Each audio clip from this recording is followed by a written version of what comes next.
Shalom. Hari ini kita akan mempelajari tentang forum ilmiah dan jenis-jenis pertemuan atau forum ilmiah. Baik, yang pertama tentang forum atau pertemuan ilmiah. Jika ditinjau dari kata forum itu bisa diartikan sebagai tempat pertemuan untuk bertukar pikiran secara bebas. Sedangkan ilmiah itu bersifat ilmu, secara ilmu pengetahuan atau memenuhi syarat atau kaidah ilmu pengetahuan. Ini menurut KBBI ya, Kamus Besar Bahasa Indonesia. Nah, lalu forum atau pertemuan ilmiah itu juga merupakan sarana penyebaran informasi ilmiah. Nah, forum ilmiah ini merupakan suatu pertemuan yang berfungsi untuk menyebarkan informasi ilmiah. Lalu, forum ilmiah ini atau pertemuan ilmiah biasa diadakan di kampus. Kegiatan yang banyak dilakukan di bidang akademik di kampus ya. Lalu dilakukan secara terencana. Ini mulai dari penetapan dasar pemikiran, judul, tema, tujuan, ada sasarannya, siapa, sumber dananya, perincian dananya yang dibutuhkan apa-apa saja, berapa, pemakalah, lalu susunan acaranya seperti apa, panitianya siapa-siapa, waktu, dan juga tempat pelaksanaan forum atau pertemuan ilmiah ini. Nah, jika disimpulkan, maka forum atau pertemuan ilmiah ini merupakan tempat pertemuan yang bersifat ilmiah sebagai sarana penyebaran informasi ilmiah yang biasanya diadakan di kampus dan dilakukan secara terencana.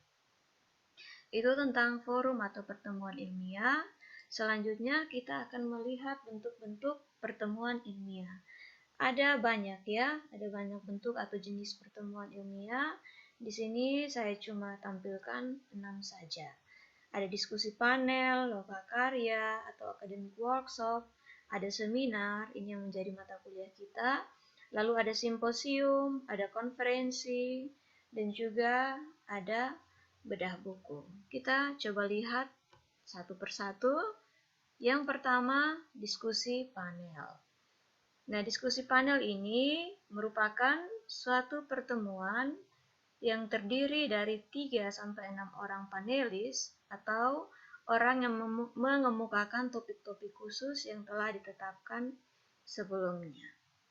Ya, atau materinya disebut dengan panelis.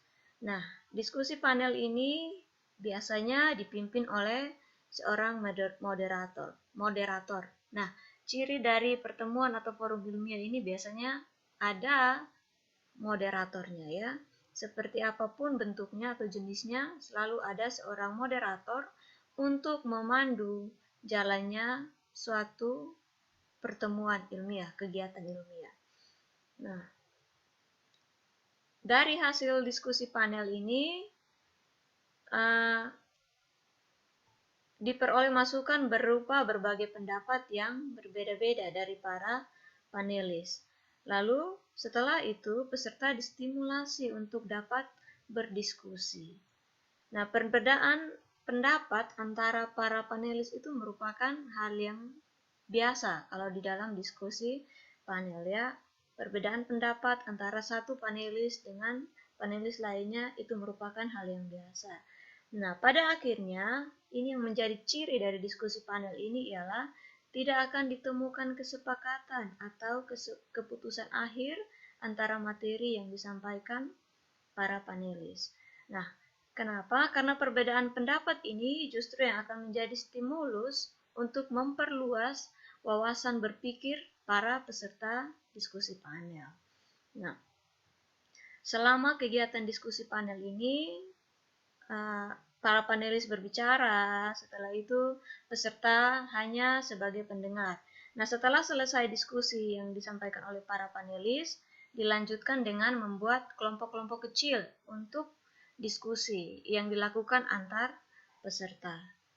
Nah, ini Di sini ada contoh topik ya.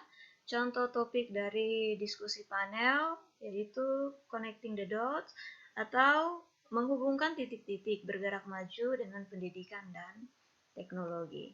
Itu yang pertama tentang diskusi panel. Yang kedua, ada lokakarya atau academic workshop.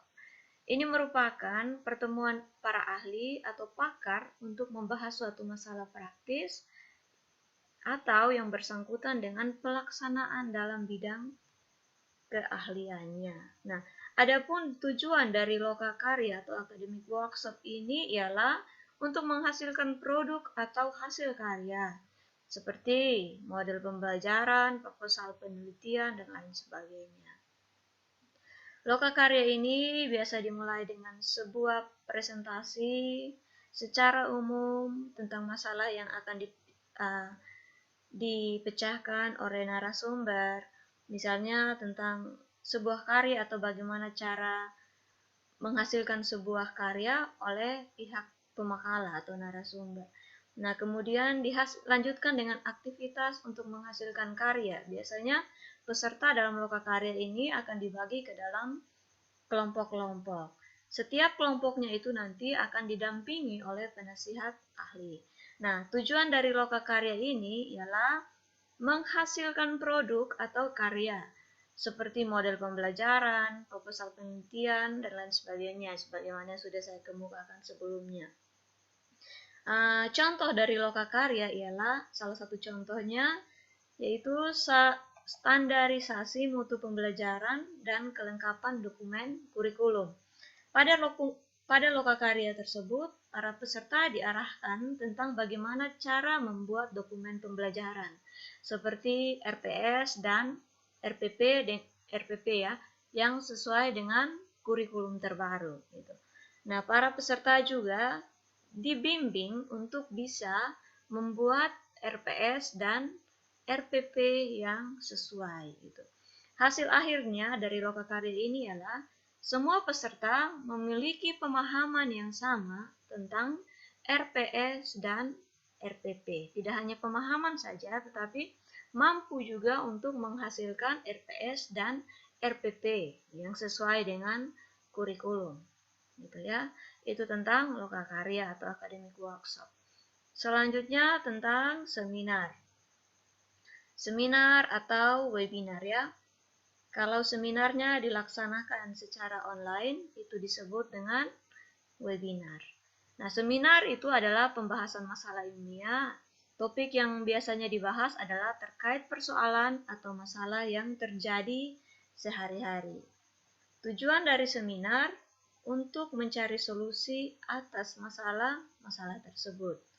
Nah, oleh karena itu, seminar ini harus diakhiri dengan pembuatan keputusan atau kesimpulan sebagai hasil dari pendapat bersama.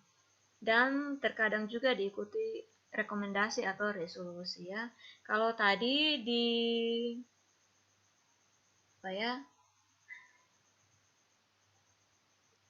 pada yang pertama diskusi panel tidak harus ada keputusan bersama, berbeda halnya dengan di seminar. Kalau di seminar harus ada keputusan bersama. Nah, ini contoh seminarnya ialah masalah komunitas ini ya. Masalah komunitas di masa bencana nasional COVID-19, optimalisasi peran penyuluh agama. Nah, masalahnya ialah terkait komunitas. Solusi yang diharapkan hadir dari seminar atau webinar ini ialah dengan mengoptimalkan peran penyuluh agama. Jadi pada seminar atau webinar ada masalah dan juga ada solusi yang dihasilkan. Itu yang ketiga. Lalu yang keempat ialah simposium. Simposium ini merupakan pertemuan terbuka dengan beberapa pembicara yang mengemukakan pidato singkat tentang topik tertentu atau tentang beberapa aspek dari topik yang sama. Nah, di dalam simposium ini akan ditampilkan beberapa orang pembicara yang mengemukakan berbagai aspek yang berbeda-beda namun topiknya itu tetap sama. Nah, tiap-tiap aspek itu dibahas ya atau disoroti secara tersendiri tanpa memerlukan berbagai sudut pandang gitu ya. Misalnya, membahas tentang pembelajaran daring di masa pandemi COVID-19. Nah, setiap pembicara dikasih aspek-aspek di dalam materi ini. Misalnya, aspek-aspek dalam pembelajaran daring itu terdiri dari metode pembelajaran, unsur penilaian, penggunaan teknologi, dan lain-lain. Nanti akan ada pemateri yang membahas tentang metode pembelajaran, ada pemateri yang membahas tentang unsur penilaian, ada pemateri juga yang membahas tentang teknologi, penggunaan teknologi dalam pembelajaran daring. Aspek-aspeknya ini terpisah, tetapi dalam satu kesatuan topik. Nah, ini yang disebut dengan simposium. Simposium ini juga dipimpin oleh seorang moderator ya untuk mengatur jalannya diskusi. Lalu ada sesi tanya jawab, pendengar bertanya, dan para ahli menjawab.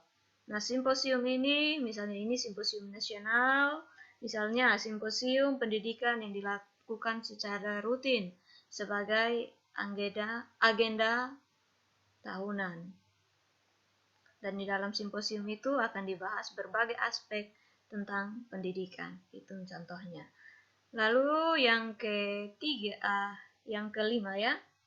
Yang kelima yaitu konferensi. Konferensi ini adalah pertemuan atau rapat untuk bertukar pendapat atau berunding tentang suatu masalah yang dihadapi bersama. Nah, biasa juga konferensi digunakan sebagai sarana untuk memperjelas atau membuat suatu pengumuman resmi. Contohnya ya, seperti konferensi pers. Konferensi pers adalah sebuah pengumuman pers dengan diikuti sesi tanya jawab mengenai hal-hal tertentu yang ada di dalam pengumuman. Oke, yang terakhir ialah bedah buku. Bedah buku ini merupakan kegiatan mengungkapkan atau mereview kembali suatu isi buku yang ditulis oleh penulis secara ringkas ya. Di dalam kegiatan bedah buku ini juga biasanya ada diberikan saran terkait kelebihan dan kelemahan dari buku tersebut. Lalu penulis menjelaskan tentang buku tersebut, lalu dikomentari oleh para pembaca maupun para pembedah. Gitu. Baik, ini adalah beberapa bentuk dari pertemuan ilmiah. Sebenarnya ada banyak ya, ada banyak pertemuan ilmiah, tapi saya cuma ambil 6 saja di sini. Oke, sekian dan